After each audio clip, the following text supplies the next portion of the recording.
Richard Nixon is not just the only American president to resign. He went to his grave never knowing of the prosecutor's secret allegations that destroyed his presidency.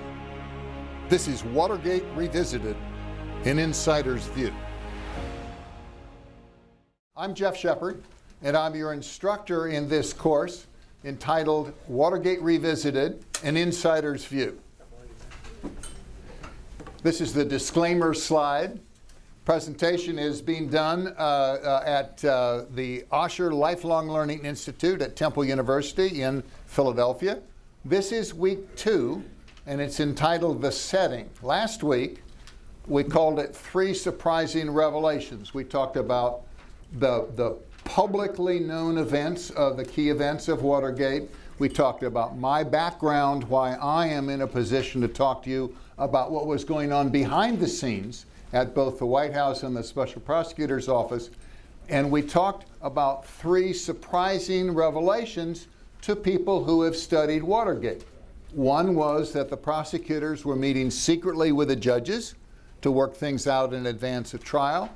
2 was the one who really ran the cover-up. John Dean has admitted publicly to being the chief desk officer of the cover-up, that John Dean's prison sentence was never realized. He was sentenced to 1 to 4 years in prison, and then it disappeared right after the trial. And 3, my point of view, that what really drove Nixon from office were secret accusations made against him by the special prosecutors to the grand jury and to the House impeachment staff that Nixon had personally approved the payment of blackmail to Howard Hunt, which happened to be inaccurate. But we didn't know the accusations were made, so we couldn't refute them. So those were the 3 surprising revelations. Today, we're going to drop back and talk about the people who were involved, and then I'm going to talk about the 3 key time periods which really set the die for the Watergate scandal. As before, all the opinions expressed are mine and no one else's. So here's Richard Nixon, 37th President of the United States. This is the official portrait.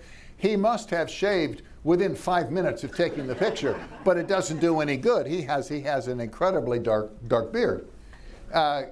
His education. We start in the middle. He went to Whittier College. I went to Whittier College. He graduated in the class of 1934 in the middle of the Depression. And from there, he went to Duke Law School.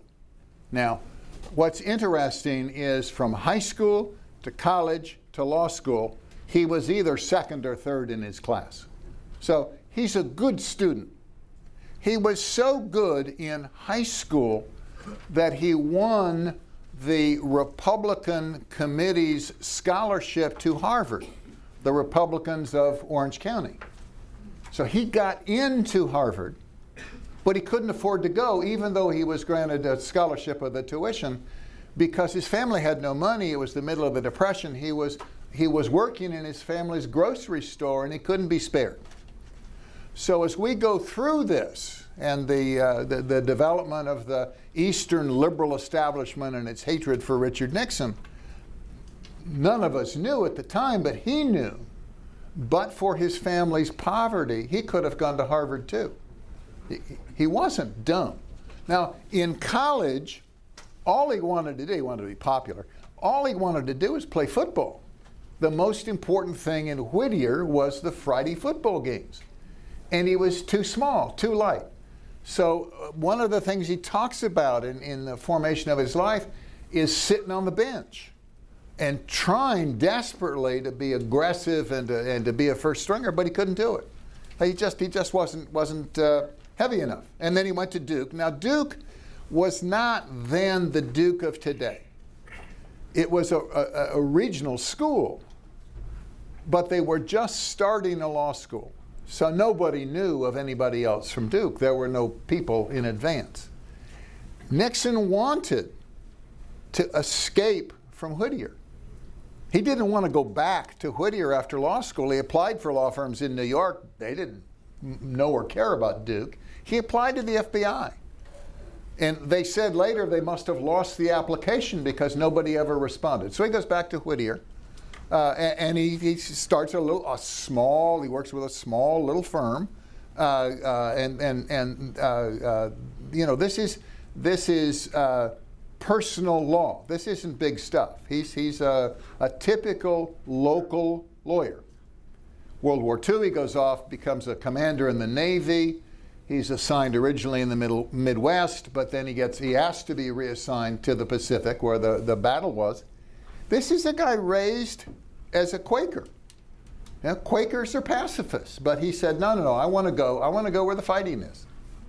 So he comes back and he runs for Congress. In 1946, there were lots of returning veterans who ran for Congress. And Nixon ran in Whittier against Jerry Voorhis. Jerry was a 5-term Democratic congressman, and he was selected by the Washington media as the most popular member of Congress. So here comes Nixon, who outworked him, outdebated him. You've seen these kind of elections where the person in Washington doesn't pay attention to the local constituency, and some guy who rang all the doorbells, he wins. And that was Nixon. And then he's unopposed in 48, and in 1950, he runs for the Senate. And it's technically an open seat. He runs against Helen Gahagan Douglas, and she's Hollywood. She's a movie star, but she's also a representative on the Democratic side, representing Hollywood.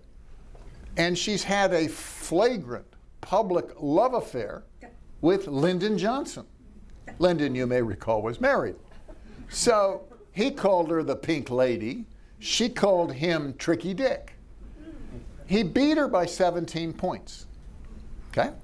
And then he's a senator for 2 years. That's all it takes, to assume national office. And Eisenhower picks him to be his vice president. So he runs with Ike successfully in 52 and then successfully again in 56. What you get out of this, the takeaway, is this unknown, undistinguished, perfectly normal returning veteran in 1946, 6 years later is vice president of the United States. In those days, a phenomenal rise. And along the way, he picks up enemies, the Eastern liberal establishment. What was the cause of this? Well, it's right here at the bottom of the slide. It's Alger Hiss. He was the lead pursuer of Alger Hiss. I wasn't alive. Well, I was 4 years old, so I have no firsthand knowledge. But who was Alger Hiss? Alger Hiss was everything Richard Nixon was not. Harvard Law School, which is where the really good graduates go. He was a very prominent guy out of Harvard. He was the protege of Felix Frankfurter, and he clerked for Oliver Wendell Holmes, and he had senior positions in the Roosevelt and Truman State Department. When the issue came to the fore, when Whittaker Chambers accused him of being a spy, Hiss was president of the Carnegie Institute, Carnegie Endowment for International Peace. And during the course of the hearings, Hiss demeans him. I went to Harvard, your school was Whittier, Whittier. But Nixon takes him down. He just won't back off. Now, it happened that Alger Hiss was a communist spy in the 1930s. It's not that odd. In the middle of the Depression, capitalism was a defunct theory, and lots of people thought central control and state control of the resources would be a better answer. It was too long before to prosecute him for being a spy, so they got him on perjury. And it was a lesson that Richard Nixon never forgot. He says on the tapes, if you have a problem and then you lie about it, then you have two problems. You have the original problem and you have perjury. So don't ever lie. And he carried that with him. I mean, early lessons you really stick with you. So it's hard to believe that if Nixon were asked during Watergate that he would have counseled perjury. And it's all from Hiss. Well, Hiss was a popular guy. So what happened, and it's summarized here in this book by James Goodale. I will read it to you. Book's published in 2012. As a teenager, I followed the Hiss case as carefully as an average kid might follow his favorite baseball team. I knew all the players and all the events. In the liberal circles of Cambridge, where I grew up, Nixon and Chambers were viewed as villains. They were out to destroy the liberal establishment. No one in Cambridge could believe that Hiss had been a spy. Almost everyone seemed to believe it was somebody else, maybe Hiss's wife, that must have copied the government's papers and that Hiss was protecting her. Nixon seemed to be right in this particular case. No kidding. In the Soviet records, we have Hiss's spy's name. I mean, his guilt is irrefutable. Well, maybe Nixon was right. But I developed an extraordinary loathing for him. He symbolized for me everything that was wrong with the Republican Party. He was extremely threatening to what I saw as the best part of America, the liberal Eastern establishment. Now, I couldn't draft a better denunciation from the other side. Who's this guy? He was general counsel of the New York Times when they published the Pentagon Papers. So in the Nixon era, he's the Times lawyer. He went on to become vice chairman. But he writes this book about freedom of the press 40 years later. And you can still feel the hatred of Richard Nixon. And you might be exposed to something like that today. Maybe there could be another president whom people really, really hated. Well, the Eastern liberal establishment really, really hated Dick Nixon. Okay. Nixon then runs into defeats. He runs for president in 1960. He's beaten by Jack Kennedy. Jack Kennedy is everything that Richard Nixon is not. He's rich, he's handsome, he's Harvard, he's married to a beautiful woman. He's a playboy senator, didn't accomplish anything while he was in government service. And Nixon really thought he was the better man, but he lost. And as you may recall, there's credible evidence that the Illinois and the Texas counts weren't fair, and that Nixon might have been robbed of the 1960 presidency. He chooses not to dispute, not to sue, not to challenge. And then he goes home to California, runs for governor. He didn't want to be governor. He just wanted to stay in politics. And he loses to Pat Brown, Jerry Brown's father, Edmund G. Pat Brown. And then there's that famous press conference, you know, where the morning after he loses, he says, you know, you're not going to have Nixon to kick around anymore because, gentlemen, this is my last press conference. And he leaves California, goes to New York to practice law. And we call those the wilderness years because from 1960 to 1968, all he could think about was what would happen if he got back into power. Now, when he was Eisenhower's vice president, all he would think about is what would happen if Ike passed away. I mean, Ike wasn't all that healthy. So Nixon's really given careful thought to the presidency and the use of power, and he's experienced. And then things turn around, and in 1968, there's this comeback, and he wins. It's a close race against Hubert Humphrey, and he only gets 43% of the vote, because George Wallace is a third-party candidate. Third-party candidates can be incredible spoilers if they choose to follow through.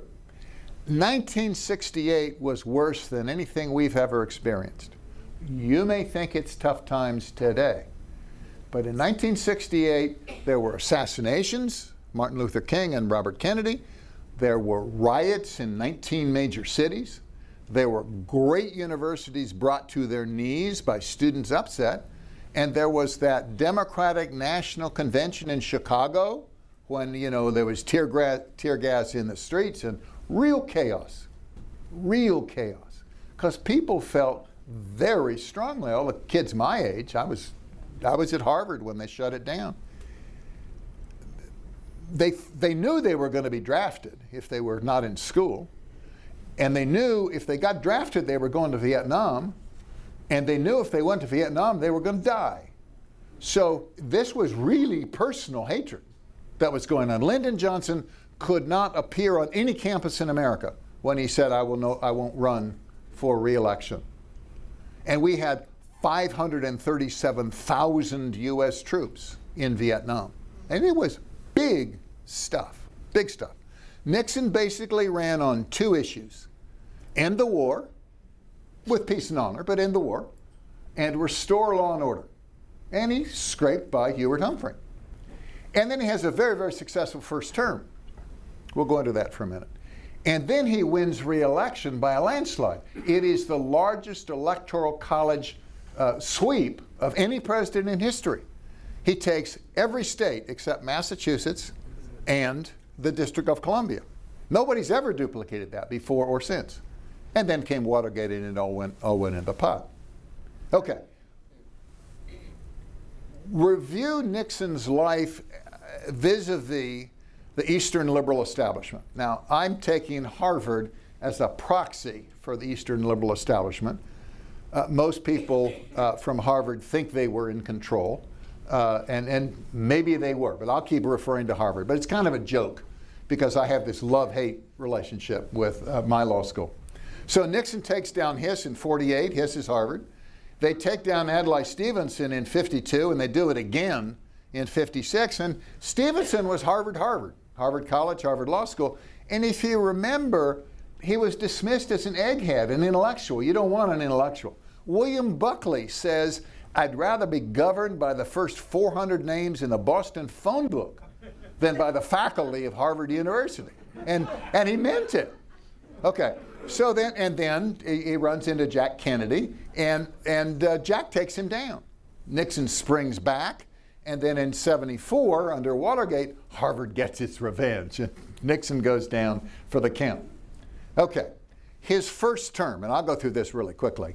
In his first term, he has four incredible triumphs in foreign affairs: the opening to China, Soviet détente, and the SALT talks, ending the war, and reasserting American influence in the Middle East. I mean, just incredible foreign affairs triumphs. And I had nothing to do with them.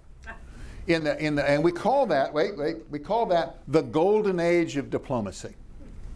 In domestic affairs, which is where I worked, he did incredible stuff on the environment. He created EPA and four pieces of legislation: clean air, clean water, marine mammals, and ocean dumping. He peacefully desegregated the southern schools. Before Nixon, it was all talk, but he actually did it. He restored the rights of Native Americans. The government had an incredible policy before Nixon called assimilation. The way we're going to get out from under the Indian problem, we're going to pay them money to leave the reservation and their rights under treaty and move into the slums, which is what they're socially equivalent to, and then we'll breed ourselves out of the Indian problem. And Nixon said, you can't do this. We have treaties with these people. They have rights, and we can't purchase their ability to give that up. And to this day, we'd never, ever go back to assimilation. He ended the draft. He gave 18-year-olds the vote. He quadrupled the number of female appointments. He created block grants and revenue sharing with the states. And he appointed four Supreme Court judges. Roll that one around in your mind. What if in the first term today, somebody got 4 Supreme Court appointments? Well, Nixon had an influence. One of them, the last one, was Bill Rehnquist. You know, talk about long-term influence on the court. That was what Nixon did. Now, we didn't call it this at the time, but in retrospect, one of the people helping me with the forms called it the pursuit of a just society. And it's like Nixon won, and he looks out across the audience, and he says, who's got a legitimate bitch? Who's really hurt? Okay? 18-year-olds, Indians, blacks, who's hurting the environment? And he dealt with them. And it made a big difference. That's why he got such a sweep on the re-election. And the third thing he did, and this is intriguing, he put in place reforms that created the foundation for the modern presidency. He revitalized the NSC. He created the Office of Management and Budget and the Domestic Council that I served on.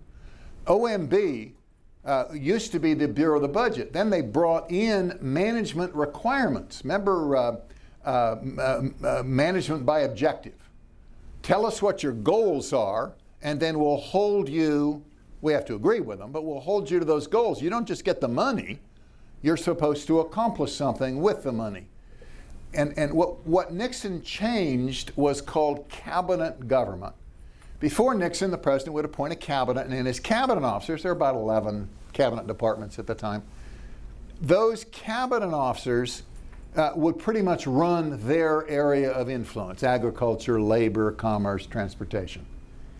Nixon brought it into the White House itself, so the White House and his staff, these three staffs, helped him to make the policy decisions, and while the departments had input, their main role became execution of policy decisions made within the executive office of the president. And that model exists to today. They call it the Domestic Policy Council, but it's my group. And the NSC is still there, and OMB is still exercised. They're the enforcement officers for the president. So that was the third thing that he did. Now, we came here not to praise Nixon, but to bury him. So we're going to go on to other stuff. I'd love to talk about this. I think it was very successful. If you want to read about Nixon, he has a autobiography, The Memoirs of Richard Nixon, published in 1978. It's 1,100 pages, enjoy it. There's a friendly biography that came out more recently by Conrad Black, and it's 1,150 pages, if you'd like to read that. And then there's a more modern one that was published just a couple years ago by a guy named Evan Thomas, and it's called Being Nixon, A Man Divided, and it kind of goes into this conflict of Nixon, the man from nowhere who thought about stuff so deeply and took a hit that resulted in him being the only president to resign. If you have the chance, go to the Nixon Library. Every president since Hoover has a presidential library. Nixon's is in Yorba Linda, where he was born. And they have exhibits and papers and backgrounds. So it's worthwhile to go. But we switch from there. We go to Watergate. These are the principal 6 players in Watergate, and we'll get to know them better from my insights. The row across the bottom, Gordon Liddy, Jeb Magruder, John Dean, they're the ones who got their hands dirty, who committed the actual crimes. The row across the top, and you don't know who they are except they became famous later. The row across the top are Nixon's most senior advisors. John Mitchell was his attorney general, Bob Haldeman was his chief of staff, and John Ehrlichman, my boss, was head of domestic affairs. They're the ones who took the fall for the cover-up. They're the ones, the prominent ones who were convicted. But what's interesting is the interplay of these 6 people. So let's get a little bit closer look. We start with John Mitchell. John is the president's age, born the same year. He's senior partner of a big New York law firm, Mudge Rose. Nixon joins it, and they call it Nixon Mudge Rose. He's director of Nixon's 1968 campaign. He's Nixon's first attorney general. He's the director of the committee to re-elect the president. That's called CREEP. And he's convicted of conspiracy, obstruction, and perjury. He's sentenced 2.5 to 8 years. He serves 18 months, 19 here. And he retires from public life, and he's the only major figure never to have written a book. But there is a book. It's by James Rosen, and it was published in 2008. It's called The Strongmen. So if you want to learn about Mitchell, that's what you got to read. Now, what's not known? Well, what's so cool about John Mitchell is that he's the inventor of the moral obligation bond. In the old days, in order to incur debt, a government entity, a municipality, a county, a state, had to get permission of the taxpayers because they were committing future taxes to pay off the debt. Now, it could be to build schools, it could be to build bridges, it could be for anything, but you had to have a vote of the people before you could have a bond issue. And the people kept turning this stuff down. They didn't want the government to go into debt. They didn't want to commit future tax revenues. So John invents this thing where the government doesn't promise to pay. They don't put the full faith and credit of the taxing authority against this debt, but they have a moral obligation. And this was perfect because it meant you didn't need a vote of the people. So they started doing this debt all across America, and John was the inventor, and he'd give the opinion that this was okay. And he got to know all these municipal and state and county people, and it came in terribly helpful when he was running Nixon's campaign.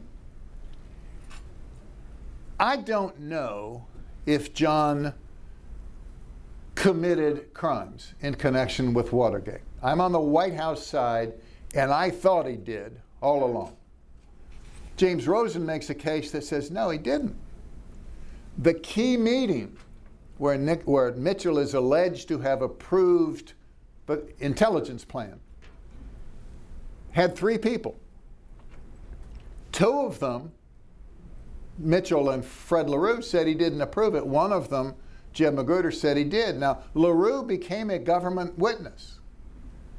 Mitchell devoted half his time at the Watergate cover-up trial to saying, I didn't approve the plan. I had nothing to cover up. And my answer is, I don't know. I don't know. There's arguments on both sides. Okay? Tough guy. He was one of the best attorneys general we've ever had. The criticism is what he did as head of CREEP, not what he did, if you're Republican, not what he did as Attorney General. Bob Haldeman, senior executive with J. Walter Thompson, advance man for Eisenhower and for Nixon in 60, 62, and 68, Nixon's first chief of staff. Like Mitchell, he's convicted of conspiracy, obstruction, and perjury. Same prison term, 2.5 to 8 years, served 18 months, retired from public life. He did write 2 books. The Ends of Power in 1978, about his time in government. And you'd say, well, it's not about Watergate, because he says I wasn't that involved. And then after he died, he predeceased the president by a year. Posthumously, they published his diary. He had a contemporaneous diary while he was chief of staff, and that comes out, the Haldeman diaries. I was terrified of Haldeman. Haldeman did not shy from personal confrontation. If he thought you weren't working on behalf of the president, that you were partying or you weren't paying attention, he'd rip you up one side and down the other. Now, Nixon shied away from that kind of stuff. He couldn't tell people no. So, as Haldeman says, every president has to have a son of a gun, and I'm Nixon's. Okay? But he was the ideal chief of staff because he had absolute power. He controlled everybody the president saw and everything the president read. And he had no political point of view. He didn't say, you know, Dick, I've been with you for 16 years and I really think you need to do something for Kansas. Never. His only goal was to serve the president. He took an interesting position in the cover-up trials and in the investigations. He never took the fifth. He said, I will tell you, he's the only non-lawyer who's involved. He said, I'll tell you everything I did. Everything I did was in service to the president. I don't think there was any criminality. I had no intent to commit any crimes. No, he got convicted. After he was in prison, he wrote a 55-page letter, drafted, a 55-page letter to the lead prosecutor that put him there that basically said, look, I'm in jail. You know, that breaks the game. But you're a decent guy. Let's go back through the case against me because it's not there. Now, in the end, after he was through, he didn't send it to James Neal. But I have it. Nobody else has it. I have it. It's an interesting, I mean, it wanders. He had a lot of time on his hands. But it's an interesting defense. So that's Bob. We have a picture up here. Oh, no, that's the next slide. I have a predictor here. John Ehrlichman, my boss. John was Bob Haldeman's classmate at UCLA. And then he went to Stanford Law School. Not bad, not Harvard, but not a bad law school. He practiced law in Seattle. He was advance man for Nixon. Bob got him involved in 60, 62, and 68. He was Nixon's first counsel to the president. And then he became his assistant for domestic affairs. As with John, as with Bob, he's convicted of conspiracy, obstruction, and perjury, sentenced to 2.5 to 8 years, serves 18 months, retires from public life. They all retired from public life. They're hardly able to go out in public because Mitchell didn't, but Haldeman and Ehrlichman had these unique names. He authored several books, but one about his time in government called Witness to Power.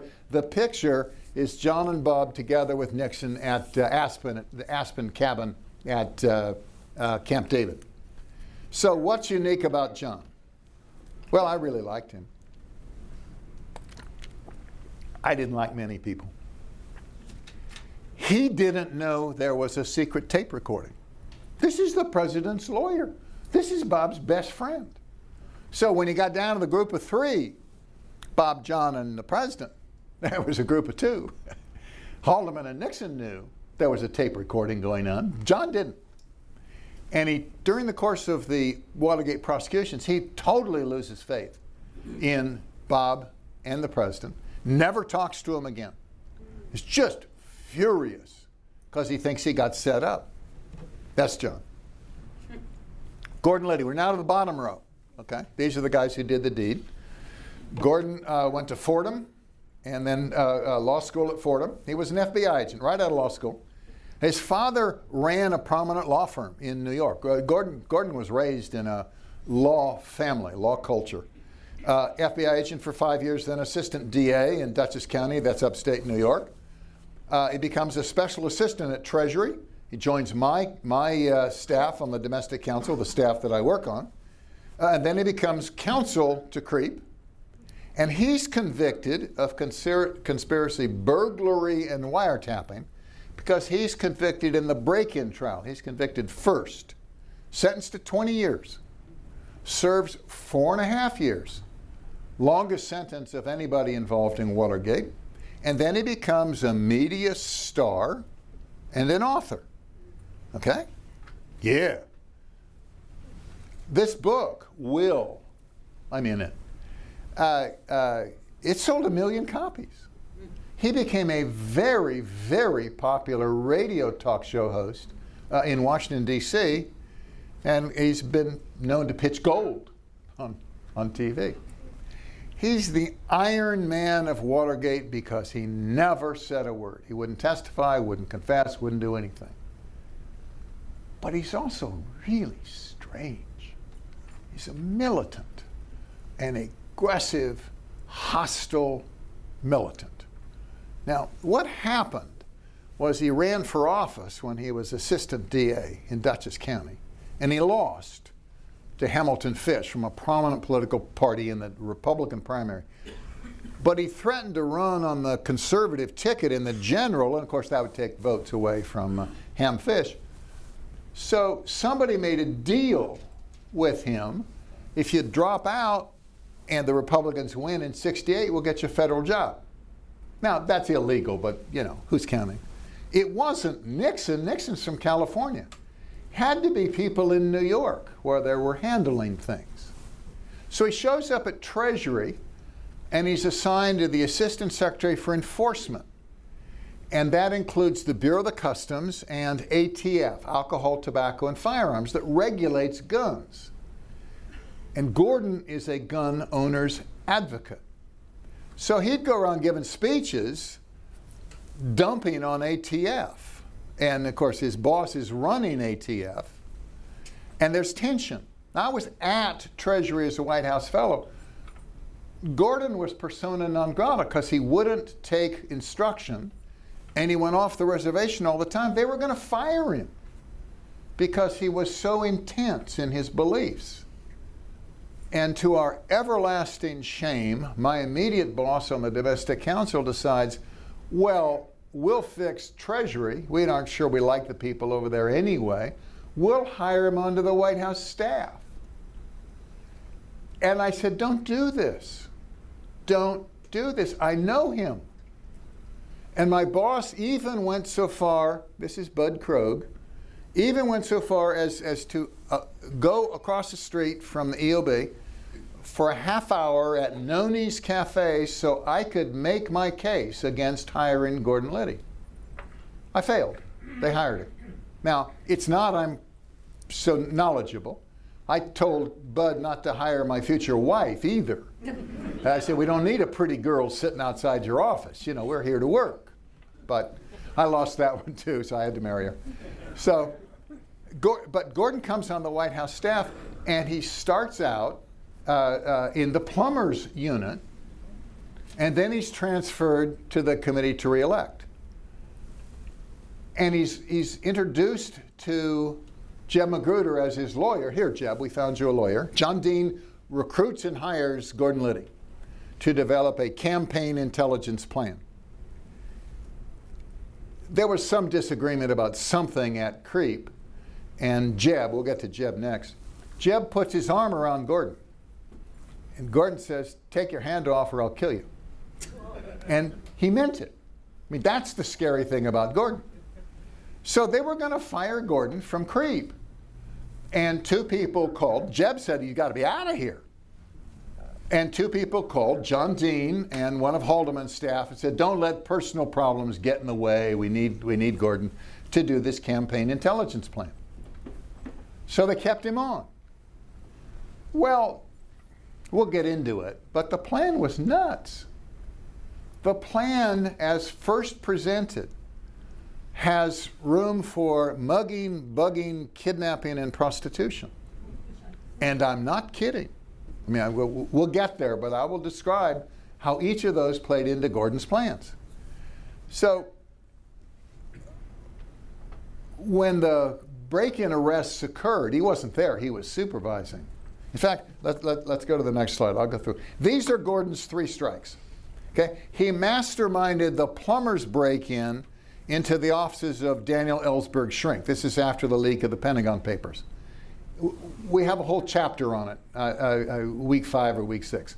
We'll get into that. But it was a real mess up. And then when he's at CREEP, he seeks to launder campaign donations that were questionable whether they were legal or not. And he decides to launder them through his friend down in Miami. And that's the background that leads to the smoking gun transcript, where the FBI is trying to trace the money. The money looks strange because Gordon Liddy laundered it in a very strange way and attracted a lot of attention. And then he masterminded the Watergate break-in. So few people in America can claim to have messed up. Here's this guy who's parading as, you know, super knowledgeable, super tough, just exactly what we need in a campaign, and he messes up everything he touches. Now, when I did my book, my first book, I was kind of getting into it. And the publisher said, you know, if you keep it that candid, you'll lose a third of your readership because people really like Gordon. You know, he comes across really, really well on this talk show. Make no mistake about it. Gordon was trouble. And people who knew it knew he was trouble. And it was a huge mistake to bring him onto the White House staff. So we go to Jeb Magruder. Jeb was the middle picture on the bottom row. Jeb's a salesman. He went to Williams College and then the University of Chicago MBA, state coordinator for Southern California in the '68 campaign. He's brought into the White House to become deputy director of communications, and then he's sent over to start CREEP. He's acting director until Mitchell gets there, and then he becomes deputy director. And then, because there was troubles, you see, after the break-in arrests, he becomes head of the inauguration committee, and then he becomes director of policy planning at the Commerce Department. Pled guilty, one of the, I think the earliest guy to plead guilty to the scandal. Sentenced to 4 months to 4 years, served 7. And he authored a Watergate book. We'll talk about it in just a second. And then he became a Presbyterian minister for almost 30 years. That's how he finished off his life. Jeb, you may know people like this. Jeb is a smile. Jeb is a salesman. You know, come on, kids, we can get together. We'll go out and win one for the Gipper. He's not a deep thinker, and he's not analytical. And it doesn't work out. He's brought in later to become deputy director of communications because Nixon's got bad press. And the thought was maybe Jeb can charm some of the media. You know, you talk about a fool's errand. But it didn't work very well. So when they went to start up the campaign, Jeb was available. and they sent him over to babysit the start of the campaign. A funny thing happens in re-elections. The folks who elected the president the first time, the really tough election, they go on to other things. They may be cashing in because they somehow brilliantly won the election, or they may have high positions. And it's a whole lot more fun than going back and scrounging in a campaign when it's 24/7, you don't have any power. So John Mitchell loved being Attorney General. He didn't want to leave. So Jeb is over there babysitting, waiting for John. Liddy shows up, having been recruited by John Dean, and says, I'm responsible for developing a campaign intelligence plan, and I've been promised $1 million. $1 million in 1971. He gets there, what did I say? He became acting director in May of 71. So Magruder says, well, the only guy with authority to commit $1 million is John Mitchell, and he's not here yet. He's over there at the Department of Justice. So let's go see him. We'll tell him about your plan and see if he'll approve $1 million. So they go over, and on January 27th, 1972, Jeb Magruder, John Dean, who's recruited Liddy, and Mitchell meet in John Mitchell's Attorney General's office, and they talk about the campaign. And Liddy presents this bizarre plan. And he has charts made by the CIA. The plan is called Gemstone. And James Rosen's book about John Mitchell has the best description.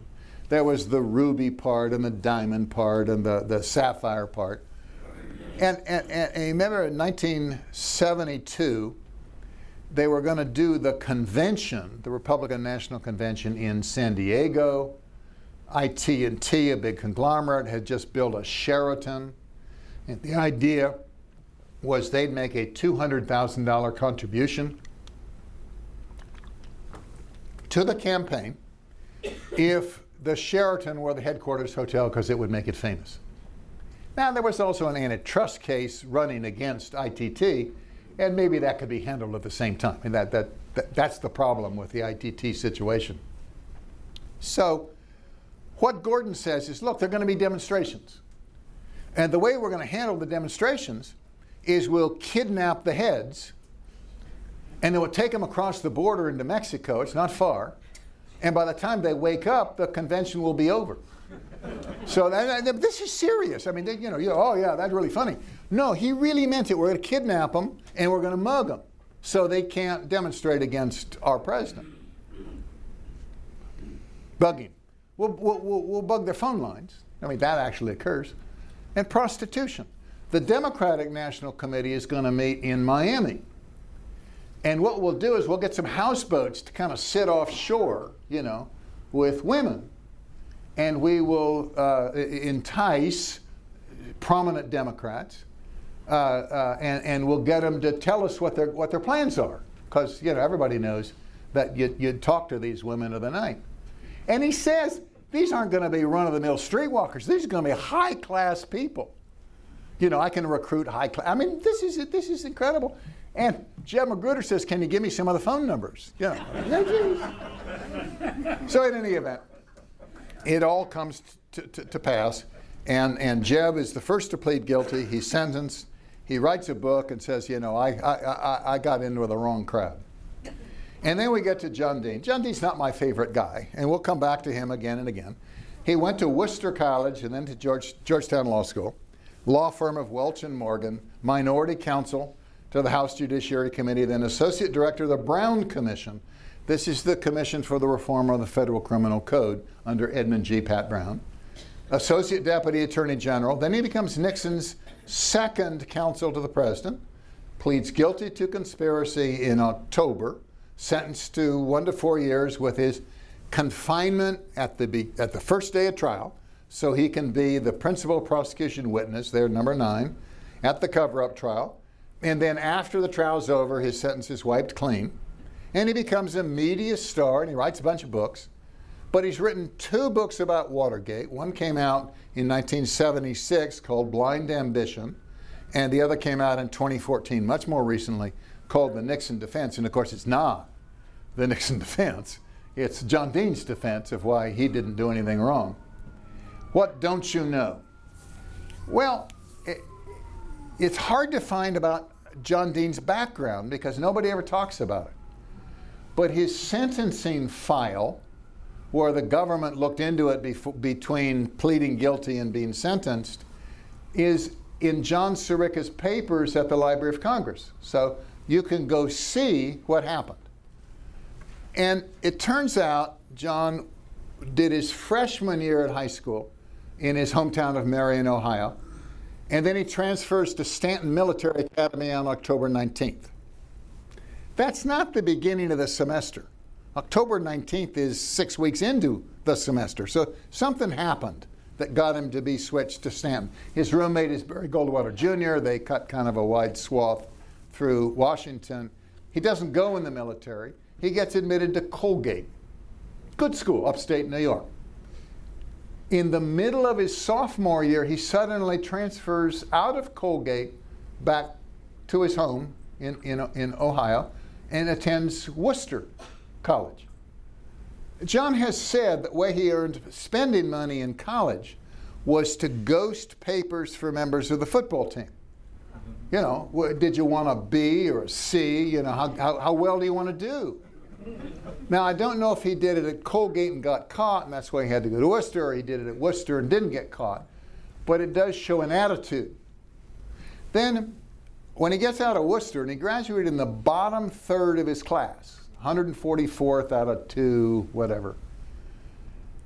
And he goes to Washington. He's married to a senator's daughter. The senator's deceased. Goes to Washington. Enrolls at American University in political science. And then after a year switches to Georgetown. So you could say, if you didn't like John, that for reasons that remain unknown, he never finished the school he started. Didn't finish his high school, didn't finish his college, didn't finish the first graduate school. He graduates. He did get the award at Georgetown for the most improved academically. He took a job with this firm called Welch and Morgan, which is a tiny boutique law firm that specializes in getting FCC broadcast licenses. In that era, if you had a broadcast license, it was a license to mint money. John's there for about 6 months, figures this out. He's working on FCC applications. And he decides, you know, 2 could play this game. So he prepares in secret an FCC application for St. Louis on behalf of his mother-in-law, who's the widow of a very prominent Missouri senator. I mean, he was chairman of the Rules Committee, and John's married to his daughter. And the folks at the law firm discover this and fire him. And later they say he was fired for unethical conduct. We have the civil service form where Welch, one of the named partners, says, you know, would you hire him again? No, we fired him for unethical conduct. He bounces back. He goes and becomes counsel at House Judiciary Committee, working for a guy named Congressman McCulloch. He's a graduate of Worcester. He's a strange guy. He opens his own mail as a congressman. He answers his own phone. And he pays his staff a pittance. John is making $7,000 a year. As a new lawyer at the Department of Justice, you'd be making 11. So legislation comes through that's going to create the Brown Commission, the Commission for the Reform of the Federal Criminal Code. And he puts in a slot for a Republican on the staff. And the legislation passes, and there's an opening for associate director. And he's got friends on the House side, but he's got to convince the Senate side. So he goes and he interviews Roman Haruska, Republican from Nebraska, and John McClellan, Democrat from Arkansas, and they are chairman and ranking member of the Senate Judiciary Committee and the Criminal Laws. So this is their commission.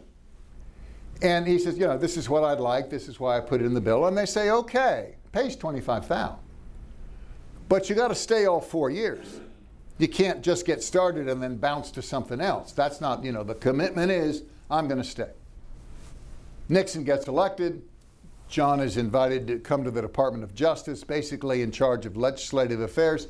He jumps. Meanwhile, back at the White House, John Ehrlichman has turned the counsel's position into a position of power substantively. He starts staffing the president on domestic affairs, and all of his staff switches with him when he becomes assistant to the president for domestic affairs. And then he replaces himself in a classic bureaucratic move with somebody who's demonstrably less capable.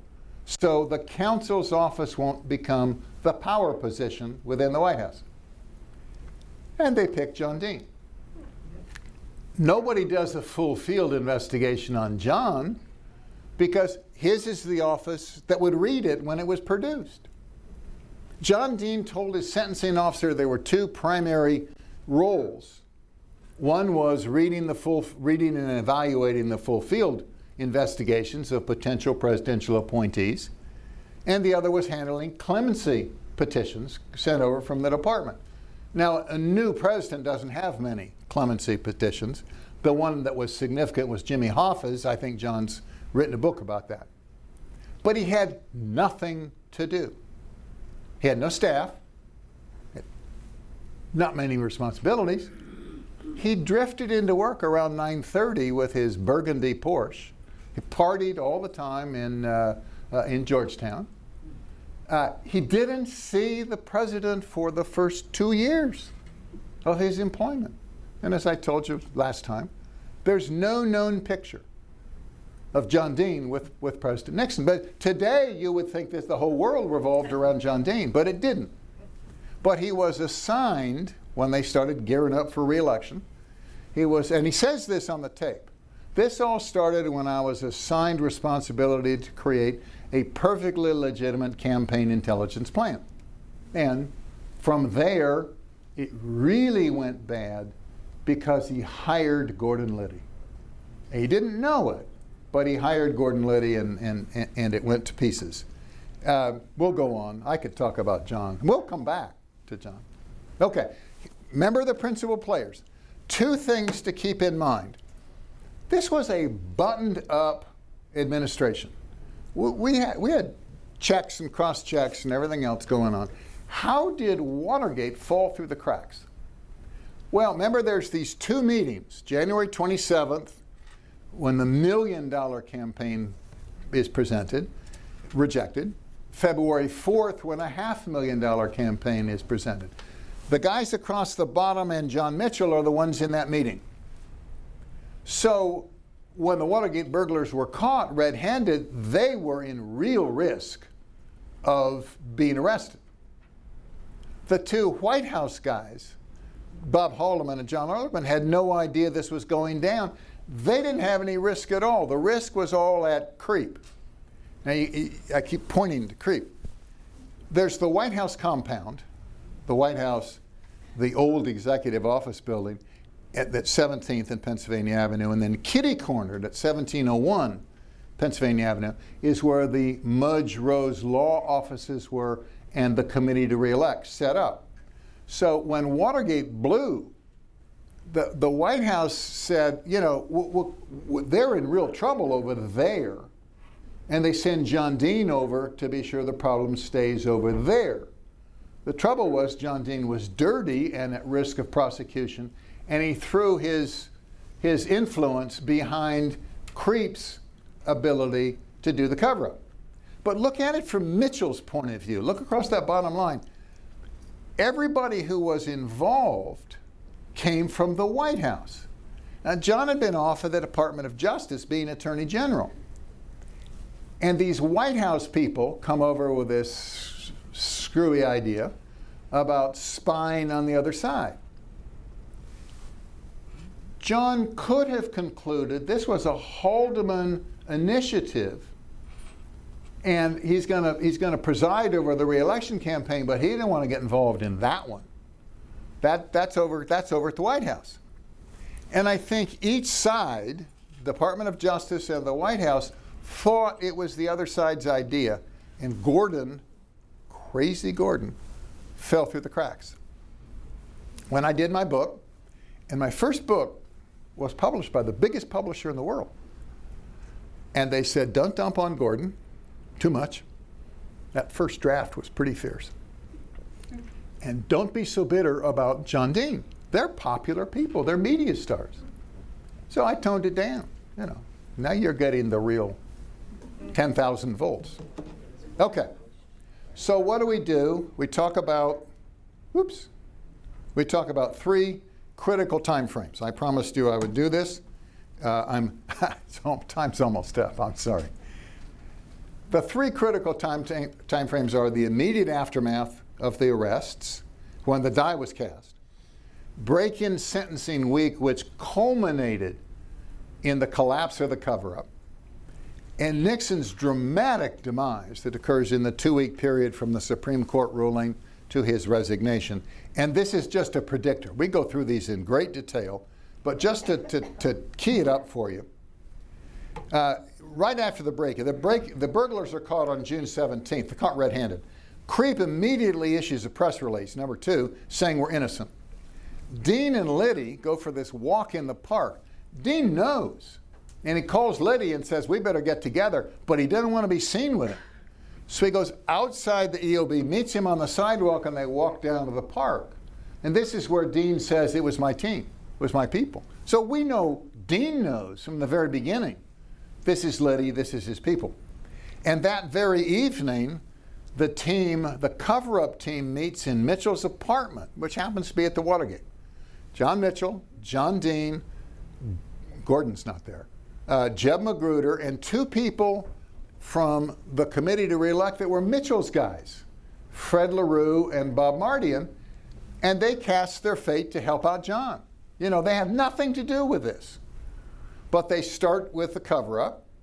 Then Nixon and Haldeman meet. This is the Tuesday, the 20th. That's the 18-minute gap. Dean clears the White House staff. The initial reaction from the White House was, this is a Colson gambit.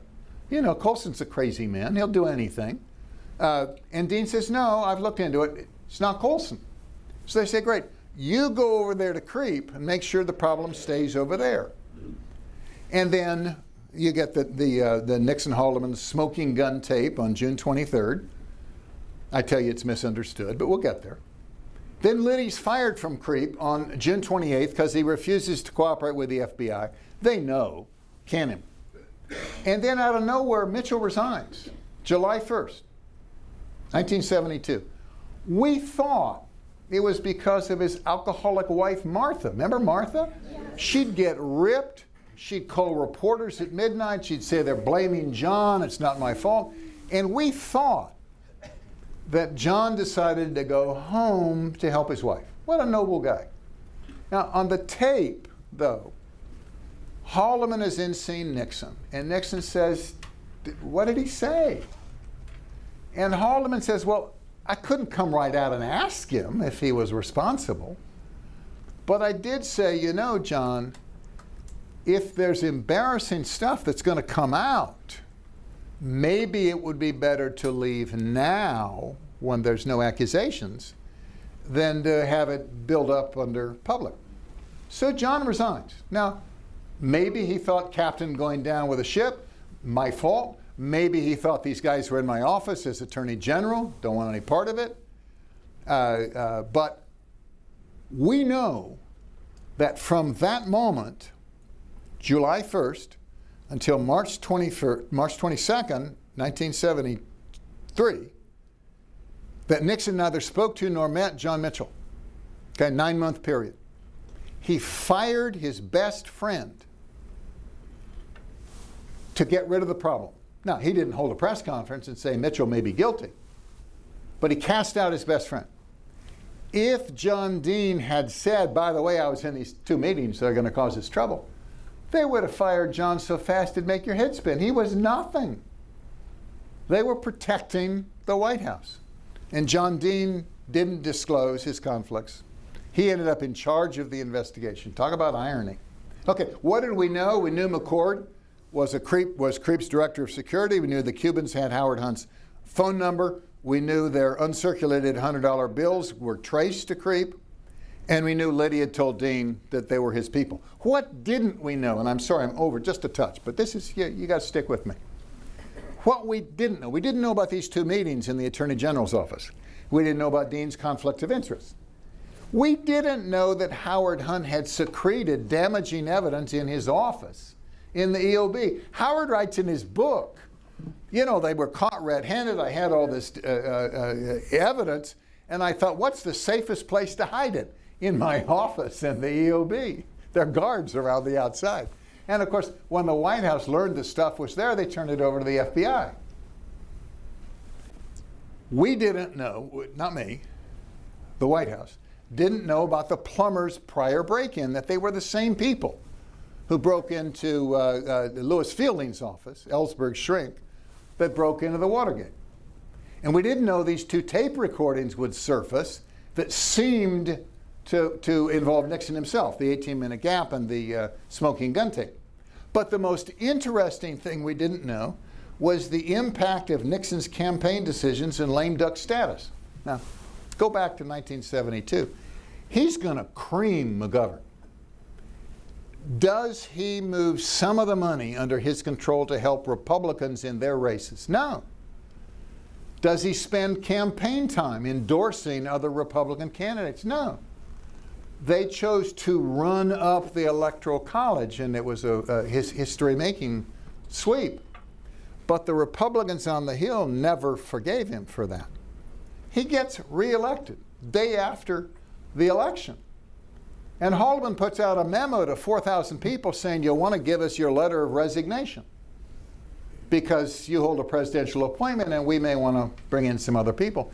And Nixon says, I look around and all I see are burnt out volcanoes. But these are people who busted their tail for Nixon in the very successful first term. And they're to be cast out like swine.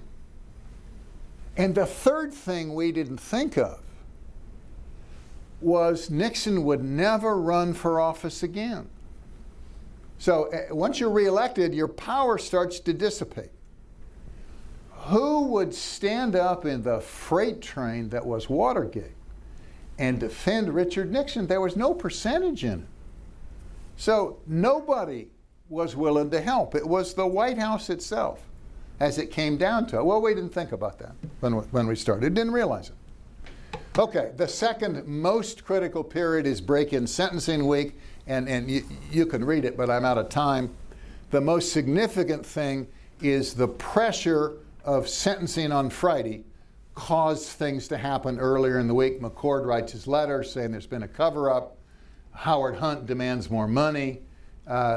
People try to, Dean goes in to tell the president, you don't know what's been going on. And then Judge Sirica dramatically reads the McCord letter. What's so intriguing is nobody believed McCord. He had no facts. He wasn't involved in the cover-up. And the grand jurors didn't even believe him. But the two people who did were Jeb Magruder and John Dean, because they'd been running the cover-up.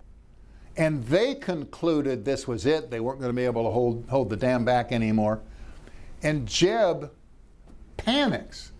And he runs around to the other people involved in the cover-up and says, listen, I perjured myself. I testified. I lied twice before the grand jury. You'll back me up, won't you?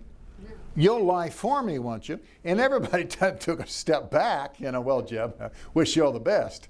So Jeb's panic. And then there was this race to get to the lawyer. Okay, third time frame.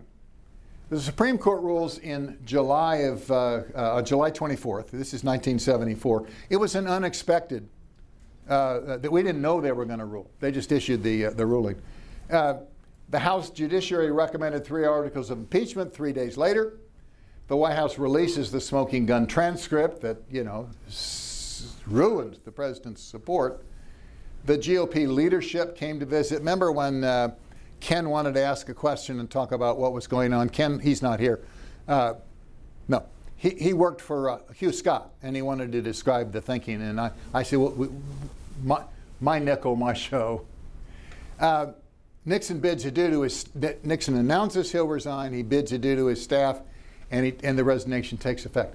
The most important item on this is the Supreme Court decision is the 10 a.m. released, and the White House announces compliance at 4 p.m., which seems like 6 hours later, but it's 4 p.m. West Coast time. So it's really 9 hours later. The battle within the White House over whether to release the tapes and comply with the Supreme Court ruling was just immense. And I would tell you, but I've run out of time. So we're going to stop. We'll get to it. We really will. I'm going to stop, and we're going to take Q&A.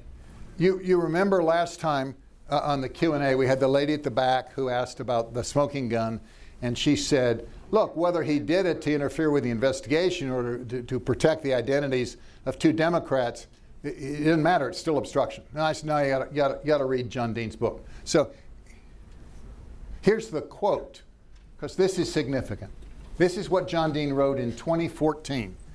When revealed by order of the Supreme Court in late July, this became known as smoking gun because it was viewed as hard evidence demonstrating beyond question that Nixon's final defense about the Watergate break-in was bogus. That doomed the Nixon presidency. Absolutely true. Ironically, this conversation has been mistakenly understood as an effort by Nixon and Haldeman to shut down the FBI's entire Watergate investigation. This appears to be the case only when viewed out of context. In August of '74, when the conversation was revealed, Nixon and his lawyers had to focus on it. He had long forgotten what was actually involved. They assumed it had the same meaning as everyone else. In reality, it was only an effort by Haldeman to stop the FBI from investigating an anonymous campaign contribution from Mexico that justice prosecutors had already agreed was outside the scope of the Watergate investigation. In fact, this conversation did not put the lie to Nixon's statements, and had Nixon known that he might have survived. Had Nixon known that, he might have survived its disclosure to fight again another day. In short, the smoking gun was shooting blanks.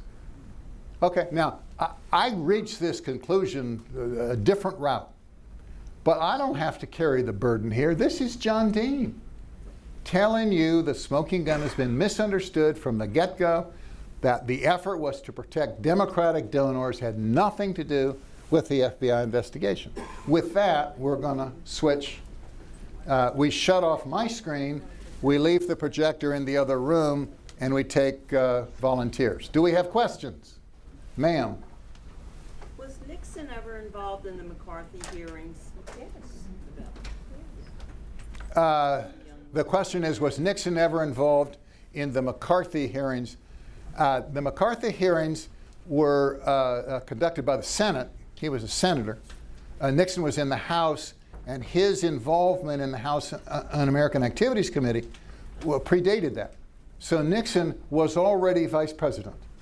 So you'd like to, but you can't nail Nixon and his involvement with the hearings. Now, since you asked, and since I know so many facts, Nixon's prime Watergate defense lawyer, James St. Clair, was involved in the defense hearings. He worked for Joe Welch.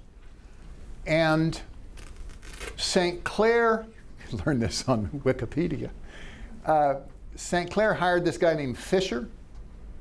And McCarthy found out Fisher had been a member of something, so Fisher had to be fired. And that's when Joe Welch said, at this late date, have you no decency left? As he's talking to McCarthy. But no, I could be wrong because I wasn't alive. I don't think Nixon had anything to do with the Army McCarthy hearings. Next question. Back of the room. I'm sorry.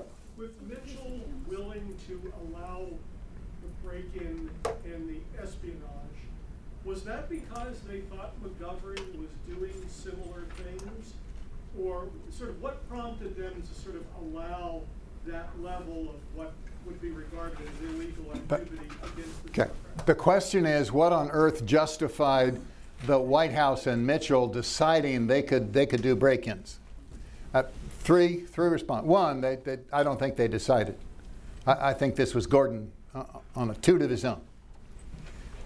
President Nixon says on the tape, I don't have the conversation in front of me, he says, I don't know what the upset is. They bug us, we bug them. You know, it's a campaign. Nixon believed that his hotel suite at the Sheraton Hotel, the Sheraton Park Hotel in Washington, was bugged leading up to the first Kennedy debate. He took a hotel room for a week to prepare for the first debate, and they couldn't figure out why Kennedy could anticipate every question, every issue. During Watergate, we released affidavits. One was a police officer who said he was approached by Carmen Bellino to bug the suite. One was someone who said after the debate, the word on the street was that Jonesy, who was the full-time wireman for the Kennedy family, that Jonesy had been busy, and the word was he had bugged the suite. The pitch to the Cubans to go do this, that was made by Hunt and Liddy, was that they were going after proof that Cuba was giving money to the McGovern campaign. There's a whole bunch of speculation. Why bug McGovern? You know, what does it matter? I mean, he was going to wipe him clean. Nixon had a Kennedy fixation. The election had been stolen. And what Nixon believed, and it's on the tapes, he said, listen, Teddy may be in disrepute, but he's going to skip the primaries and be elected by acclamation, nominated by acclamation at the convention. So, you know, it's back to Teddy and the dream of Camelot, and all these people will come out of the woodwork, and you better be careful, because I've lost to the Kennedys before. So nothing's too far. Now, you know, in Beckett, the king says, won't somebody rid me of this problem? They go kill the Archbishop of Canterbury. Maybe that was the attitude. They were in power. They felt they'd been abused in a whole bunch of earlier campaigns. The advance men, the guys who arrange, you know, turn out the crowd, make sure there's ropes, pay off, give gifts, make promises to the politicians. They compete with each other, the advance teams for the two sides. And there's something called black advance, where you RF the other side.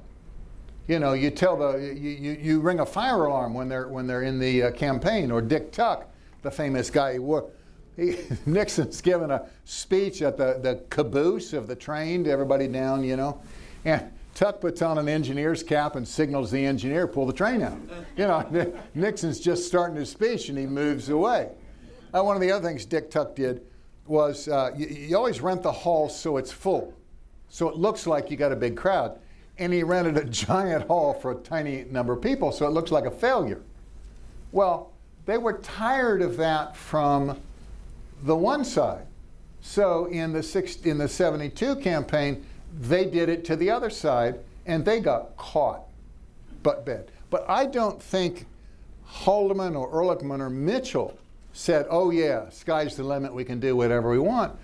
Nixon is talking to one of them afterwards. He says, what was going through these people's minds? What did they think was going to happen when they got caught? That we were going to call out Mitchell and say, set them free? You know, who's kidding whom? Sir? How soon after the break-in did you notice a change in atmosphere at the White House in terms of your day-to-day job? You had a job in domestic. Yeah. How soon after? Because when the break-in first happened, they said, third. Right, it's nothing. Third-rate burglary. We'll get into it. I can tell you my moment. Yeah. Okay? Remember, I opposed, the question was, when could you feel the atmosphere change? And it's all about me, so I'll tell you what happened to me. I opposed the hiring of Gordon Liddy. He's hired into my staff. In his book, he says, I'm the one that showed him around. Gordon gets an office down in the basement. He's running the plumbers. I mean, they're having an absolute ball playing cop. And then Gordon gets transferred over to the committee to re-elect the president. And I'm walking down the hallway of this glorious building, the executive office building, and the hallway's black and white marble tiles. And I said to myself, this is very strange. I told them he would be a disaster. He's come, he's gone, nothing's gone wrong. They must think I'm a fool. Okay? And then my secretary and the secretary in the office next to mine, and we had a common lobby, were best friends, but during the plumbers operation, she was secretary of the plumbers. So the newspapers are speculating about the two other people. 5 are caught red-handed, there's others. And Joanne, my secretary, says, well, I know who it is. Don't you? I said, I don't know what's going on. I got work to do. I'm not involved. She said, I know who they're talking about. I said, who cares? She said, let me give you his initials. GGL. G. Gordon Liddy. And I thought, oh no. You know, and then it all came. But I wasn't involved in the defense until the Saturday Night Massacre. Until we asked Archie to leave, and we said we'd turn over the tapes. And Fred Bizart, who I'd been importuning about why we were doing such a bad job, he needed the tapes to be transcribed so we knew what was on them before we turned them over. And he said, look, Rose Woods has done the hard work, the initial transcription, but we've got to really know what's on those tapes so we don't get surprised. So here's a recorder, the erase button's been disabled. Go polish Rose's transcripts. So that's just before Thanksgiving of '73. That's when I first got my hands dirty. But it was 2 weeks after the break-in when I realized Gordon was involved. Next question, sir. The plumbers, is that Yeah. plumbers, or is this a nickname for everything? It's a nickname. The question is, where did the plumber's name come from? And they were, the only office they found for them was in the basement of the EOB, which has exposed pipes. And the theory was they were going to stop government leaks. See, they were the plumbers. Isn't that cute? You know, don't you just love it? So it was Gordon Liddy and Howard Hunt and my immediate boss, Bud Krogh. In fact, when they set it up, there was a top guy from the Domestic Council that brought law enforcement. That was Bud Krogh. And a top guy from the National Security Council, because the leak of the Pentagon Papers was big stuff. That's David Young. And if you come back, I think it's week 7, we'll go into that. But it was a nickname. Okay? Ma'am. I'm sure I'm dumber than everybody else in the room, but when you talk about the smoking gun and the confusion in Nixon's conclusion, Yeah.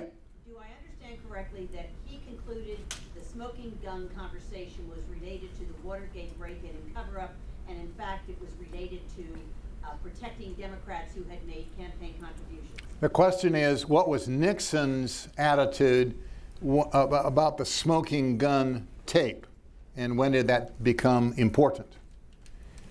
You got to empathize with any president. I got time. You have to empathize with any president. They're like a queen bee. Everybody's coming in, you know, do this, do that. Here's, we need a decision, sign this. We got to, you know, the Soviets have launched the bombers, do this. So Haldeman comes in and says, we got a problem. This is the 6th day after the break-in. The FBI investigation is going in a new direction we don't want it to go. Well, why doesn't Gray handle it? Well, he'd like to, but he can't. Pat's the acting head of the FBI. What's happening? Well, it's got to do with the finances. And he says, well, are they after Maury Stans? Maury's chairman of the Finance Committee. And Holland says, no, they haven't gotten to him yet. It's some guy named Ken Dahlberg. And then this famous, who the hell is Ken Dahlberg? You know, and he turns out to be a bundler, a middleman, that took money from a very prominent Democrat and gave it to the committee to reelect. And the FBI wants to interview him. He tells Maury Stans. Stans calls John Dean. And Dean says, well, we can shut off that, let's go. And they go in to ask the president. Now, the president doesn't give it two thoughts. They probably make decisions like that 20 times a day. It's not criminal. It's we got to protect these two. And I mean, I'm not trying to keep it secret, but they're very prominent Democrats. We got to keep these names secret. Here's how we'll do it. It's no big thing. Later, the president, in going back over what could cause trouble, there's this tape. And he asks to listen to the tape. He checks it out. And he listens. And then the special prosecutor lays on a subpoena for 64 more tapes. And it's one of them. So Bazart goes in with a list of the 64, and Nixon looks. He says, well, look, there's some that I should listen to, some you should listen to, and some we don't have to worry about because they had nothing to do with Watergate. And Bazart told me when the problem was coming apart, he said, I always wondered about those tapes Nixon wanted to listen to. And when the Supreme Court ruled, there's a phone call, they're out in San Clemente, you better go listen to this tape you haven't heard before. And so Bazart hears it for the first time on July 27th when the Supreme Court ruled. And the only other person to our knowledge who had heard it was Nixon. And then, and from that moment, Nixon was done because the lawyers quit. The lawyers said, we can't defend you. We've been defending you based on certain assumptions. Now those are gone. And there's this, they go off to Camp David, not the lawyers, but Nixon's staff. And he's talking to one and talking to the other, and they're going to go see him. And Pat Buchanan, I think, is the one who writes it up. And he said, what we wanted to know was, had Nixon listened to that tape before he said we won't respond to the subpoena? They even offered to slim down. We'll settle this out for 10 tapes. Well, give me the list. Well, not that one. And Pat says it in his book. Nixon's telling us it doesn't mean what it says. But whether Nixon had a full picture is open to interpretation. The guy's been through the ringer. Haldeman tries to show in the trial that it was politics. And Judge Sirica says in his book, the single most damning piece of evidence against everybody, Haldeman tried to dismiss as a political motivation. And Dean says in that book, of course, it's always been misunderstood. But when Dean was on the witness stand and Haldeman tried to get him to say it was politics, Dean wouldn't do it. Dean has known from day one. And in 2014, he gets around to saying, oh, funny thing, it's misunderstood. I don't think Nixon knew enough. He's a smart guy, strong memory. I don't think he, on his own, knew enough to put it into context. But that could be said about 100 different decisions any other week.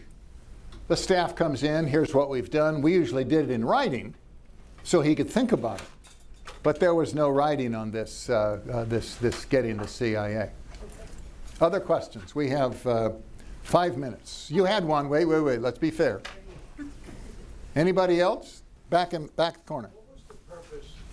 The Pentagon Papers were already exposed, isn't that right, when they broke into the psychiatrist's office? Yes. Yes. So were they just trying to defame Ellsberg? Was that the purpose? And we'll get to it because there's a week devoted to the plumbers. But yes, part of the motivation was to hurt Ellsberg as the leader of the anti-war movement. The plumbers were formed as a reaction to the exposure of the plumbers, of the Pentagon Papers. This was huge. This was a huge national security leak. And the White House set out to do two things: stop future leaks. They were told that Daniel Ellsberg had 54,000 other documents, and they didn't know what he was going to do, but he used to see his shrink once a week, and maybe he told his shrink. And the other thing was to start declassifying a lot of this, because a lot of it wasn't classified appropriately. the one aspect blew up thanks to our friend Gordon and Howard Hunt. One final question. Sir. Having been one who voted for Nixon twice, I'm wondering, in today's world, how he could have won by such a great margin with all this stuff going on. It just seems to me so incongruous knowing how we operate today. Well, we won't talk about today because part of the deal is we don't talk about current events. I'd love to, but not till the 12th week. In 1972, Watergate wasn't the scandal. It didn't become the scandal until after the conviction of the burglars. People had forgotten about it. They moved on, and they sure liked Nixon more than they liked McGovern. So it really never figured in the election itself. I thank you for coming. We'll see you next week.